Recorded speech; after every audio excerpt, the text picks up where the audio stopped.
Hello and welcome to another episode of Weapons and Warfare. For Straight Arrow News, I'm your host, Ryan Robertson. Just ahead this week, from rifles to tilt rotors, the Army goes on a designation spree. We've got the details.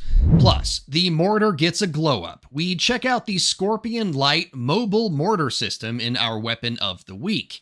And Fairbanks Morse Defense is bringing the pit stop to the fleet. In our comms check, see how this innovative idea is keeping American ships on the job and out of the docks. But we're going to dive into our main story first, preparing for conflict in the Pacific. It's a subject we've been following almost from the beginning here at Weapons and Warfare. As China continues to grow its military strength and make bold moves in the South China Sea, the Department of Defense is working to keep China's influence in check and ensure everyone can operate freely in the waters of the world's largest ocean. Over the course of the past few months, we've traveled to Aurora, Colorado, Washington, D.C. several times, and Tampa, Florida, each time hearing from different branches of the U.S. military about the issues they're facing. While many of those issues are unique to those individual services, some, like China, are universal. There's a recognition among senior leadership, like Lieutenant General Steven Skalinka, that their troops will likely be tested in a way they have not been before. None of us wearing a uniform today have ever experienced a time when you've had to operate where you were challenged in the strategic domains and in the operational domains. We've always had unfettered access in the global commons. That's not going to be the case in the Indo-Pacific, and that's a significant piece. So that's what really drives a lot of the priorities that we're having, not just in the Marine Corps, but I think within the Joint Force. The threat presented by China in the Pacific is more than a talking point for American military leadership. In a very short period, China's People's Liberation Army Navy has grown in size and stature. While exact numbers are hard to pin down, China's Navy is estimated to have a fleet of approximately 370 surface ships and submarines, with a total personnel strength of 384,000. For the Deputy Commander of the U.S. Pacific Fleet, Vice Admiral Blake Converse, those numbers line up with what he's seeing in the Pacific theater. When I was a young officer driving submarines across the Pacific, almost 30 years ago, you could drive across the Pacific through the South China Sea, through the Andaman Sea, and into the Indian Ocean, and it was very unlikely that you would see a Chinese warship, a Chinese aircraft, or Chinese submarine during the entire transit.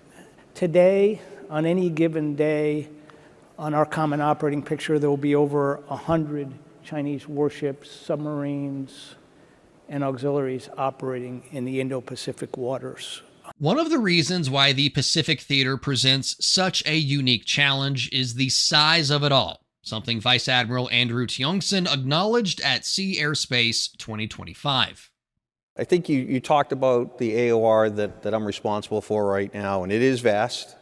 It's about 74 million square miles. It's got over 70 nations that are in it.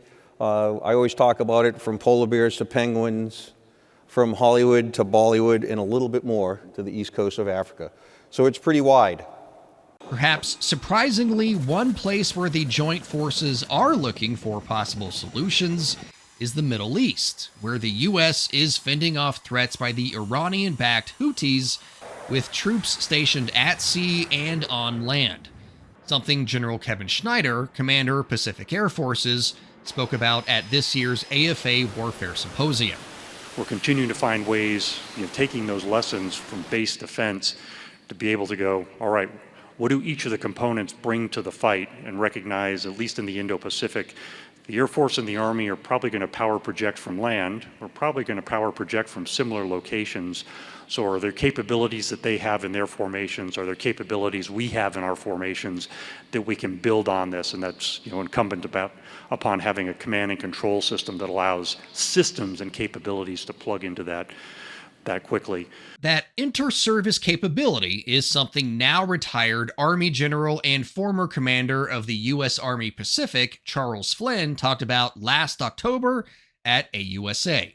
We concede no domain in the Pacific. We can't lose in any one of them. So the strength that we have to apply, not just in the air domain, not just in the maritime domain, not just in the space and cyber domain, there is also strength that's required in the land domain to integrate all of these things. And the interdependencies of the joint force, they're reliant upon land forces bringing these things together. While the number does vary, according to recent estimates, the U.S. military has approximately 350,000 personnel stationed in the Pacific region. The largest concentration of troops are in Japan and South Korea, with significant numbers also stationed in Guam and Hawaii. And the one thing they all depend on to stay mission ready is space, a factor not lost on Brigadier General Anthony Masteler, commander of U.S. Space Forces Indo-Pacific. We need to establish space superiority first. And the reason why that's a challenge for us in the Indo-Pacific is exactly because China is racing toward parity in those other domains. So the other components, the air domain, the maritime domain, the land domain, depend on the Space Force more than ever to provide that protection against, protecting the joint force from space-enabled attack. As China continues building up its navy, its impact on stability in the Pacific region is becoming increasingly important. It's one of the many reasons why American military leadership says it's crucial for the United States and its allies to come together and respond effectively to maintain peace in the Pacific. Okay, folks, time now for some headlines you may have missed. The U.S. Army is on a naming spree, announcing the future long-range assault aircraft will be called the MV-75, previously known as the V-280 Valor. The M indicates it's designated for multi-mission use, especially for special forces and attack operations. The first MV-75s will be fielded by the 101st Airborne Division, with deliveries expected in 2028. And the Army removed the X from the weapons designated for their close combat troops, officially recognizing their newest rifle and automatic rifle as the M7 and M250. Both weapons have been classified, confirming they meet the Army's standards for performance and safety. Sig Sauer, the manufacturer, disputed claims that the M7 is unfit for use, emphasizing their thorough examination of the rifle. The nuclear triad is in need of modernization. That's the word from Air Force General Thomas Bussier, commander of the Air Force Global Strike Command. Testifying in front of an Armed Services Subcommittee, Bussier pointed to China and Russia, who possess modern and diverse arsenals, along with the potential of a nuclear-armed Iran, as reasons to push toward modernization. There is no operational margin remaining, and our resources continue to be stretched, impacting the readiness and well-being of our dedicated airmen. Today, I request your continued support as we confront these pressing challenges while upholding our nation's security. In the push for modernization, General Bussier detailed the need for continued support of initiatives like upgrades to intercontinental ballistic missiles, as well as the B-21 Raider and B-52 Stratofortress bombers, and the nuclear command, control, and communications infrastructure.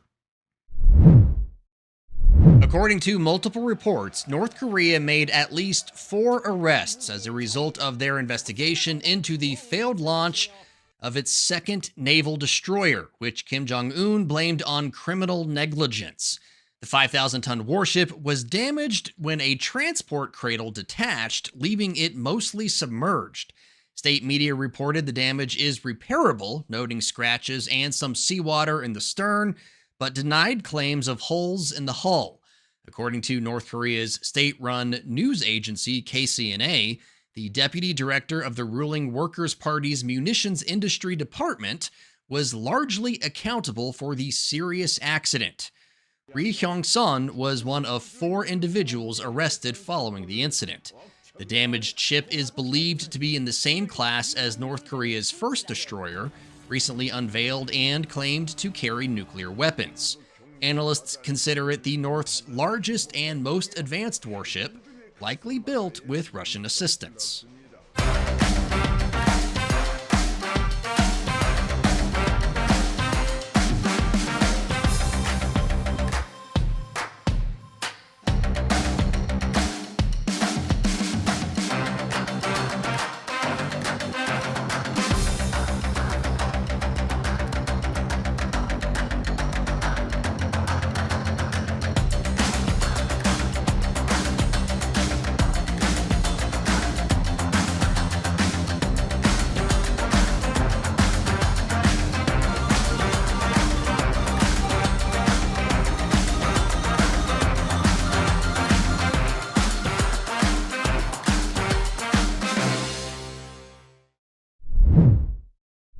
PB&J, bacon and eggs, mortars, and military assaults. Some things just go together, right? And the history between mortars and militaries goes back more than 500 years. While there have been technological leaps and improvements over the decades, or centuries, the basic function remained largely the same. Depending on the size of the mortar, the number of troops needed to operate it varies between 3 and 7. But as you'll see in our Weapon of the Week, that's changing. Meet the Scorpion Mobile Mortar System. Built by Global Ordnance, they call it the world's fastest automated and fully digital mortar system. This is an 81mm mortar mounted onto a Polaris 6x6 M Razor. It's part of a family of systems built to bring an improved shoot and scoot capability to American troops. The system right now has 48 rounds on it, and it can in-place and displace in less than 30 seconds. What that means is that the system can be set off the back of the vehicle, stopped, the mortar set on the ground, able to fire in less than 30 seconds, in place back onto the vehicle in less than 30 seconds, and move out without the enemy even knowing that you were there. As James Knight, Global Ordnance's Senior Manager for Defense Systems and Energetics, tells us, they see it as an evolutionary leap that can keep pace with the needs of today's warfighters.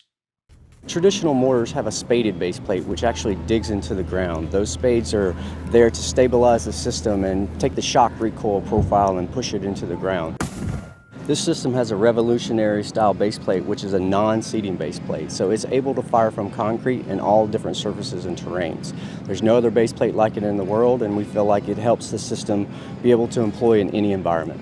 It only takes a crew of 2 to operate the Scorpion, so troops are literally doing more with less. And like the infamous invertebrate it's named after, the Scorpion strikes fast enough to keep operators out of harm's way of counter-battery fire. So counter-battery fire just means once you shoot the system and the rounds are up in the air, they can detect where you're at before you can leave. So what this does, it allows them to emplace the system in less than 30 seconds, shoot more than 2 rounds, really 8 rounds in 2 minutes, and be gone in less than 3 minutes off of that firing point. Before those rounds even land, they'll be moving on into a safe position before any counter-fire can engage them. The real secret sauce to making the Scorpion a weapon that can make a difference is sitting in the dashboard. It's equipped with a modern fire control system that enables auto-aiming, re-aiming, and sequenced in-zone targeting.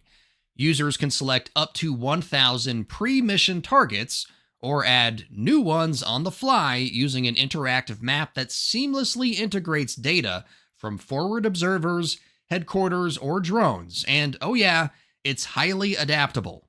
It can go on any platform. So behind me right now we have one on the ISV, which is a GM defense vehicle, the Polaris 6x6, and also over here on the Humvee. So if it can carry the system itself, it can go on it. Well, Toyota Hilux, it can go on a small vehicle, a large vehicle, anything, we will tailor the solution to that.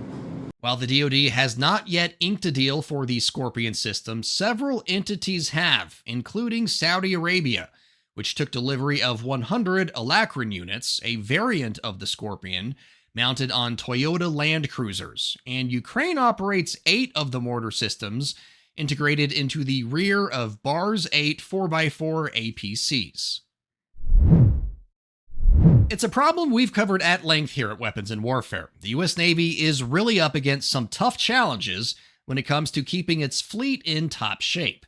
But a longtime industry partner has something they think could be a difference maker, and that's the subject of this week's Comms Check. It's no secret the Navy is dealing with a shortage of spare parts, not enough staff, and some older systems that just aren't cutting it anymore. Added together, and all of these issues make it hard to carry out regular maintenance and repairs. Fairbanks Morse Defense may have an answer, though: the pit stop. Unlike a pit stop in motorsports, where the driver and car come in for work, FMD is taking the shop to the ship. We, along with our partners at NAVSEA, developed a concept that could bring that the diesel maintenance work into a CMAV, into a very short window of time. What it takes to do that is all the parts, all of the tools, all of the people, and all of the processes to come together in a very organized fashion so that you have a game plan on day one. So you're not doing traditional open and inspect and incremental discovery. You're coming in, you know exactly what you're going to do, and you know exactly what the outcome's going to be. The idea is to treat maintenance like a pit stop in a race, where efficiency is key to getting back in action as quickly as possible. We bring all the mandatory replacement parts that we have for the activities we plan. We're also bringing contingency parts along for the things that you know might bite you when you get into the process. And how we do that then is, instead of sending a report up and waiting for a response, every day we meet with the right folks and we talk about those, and we can approve it that fast and we can move that fast. So everything's adjudicated in real time, and it allows us to keep moving. The good news for the Navy is this isn't theoretical. It's already taking place. We did our very first one in January 2024, about a year ago, a little over a year ago. We've done 8 of them now on ship service diesel generators and main propulsion diesel engines on LSDs. So they understand it. I think the fleet's really happy with the turnaround time. I think they're really happy with the readiness. I know NAVSEA's happy, and I know that we're happy because we're getting in, we're solving a problem, and we're getting off. And the ship goes right back out to sea. From an observer's viewpoint, FMD's concept leans into the principle of proactive maintenance, where the focus is not just on fixing problems as they arise, but anticipating and preventing them before they affect operational readiness. All opinions expressed in this segment are solely the opinions of the contributors. All right, folks, that's going to just about do it for us this week on Weapons and Warfare. If you like what you saw and you want to see more of our reporting, please be sure to download the Straight Arrow News app today. And don't forget to like and subscribe to our social media feeds. You can also leave us a comment there and let us know your thoughts. And it's from the comment section that I found this week's wrap topic: the military-industrial complex. Now, I understand our show is called Weapons and Warfare, so that will naturally lead to some people thinking we're shills for the same complex of organizations President Eisenhower was warning about in his 1961 farewell address to Congress. In the councils of government, we must guard against the acquisition of unwarranted influence, whether sought or unsought, by the military-industrial complex. The potential for the disastrous rise of misplaced power exists and will persist. We must never let the weight of this combination endanger our liberties or democratic processes. I want to let you all know the truth.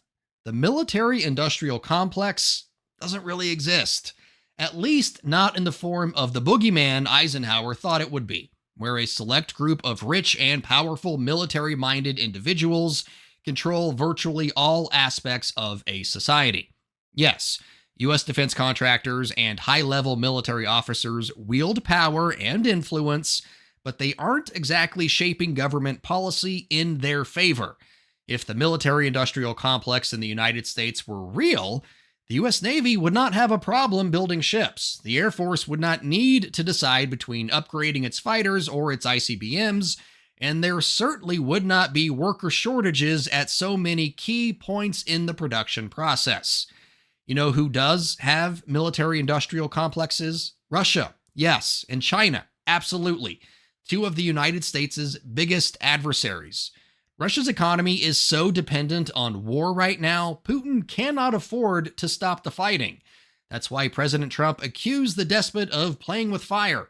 And China's military-industrial complex is so pervasive, even companies like TikTok are ultimately under the control of the nation's military leaders. The point is, just because people talk about the MIC in the USA doesn't mean it's real.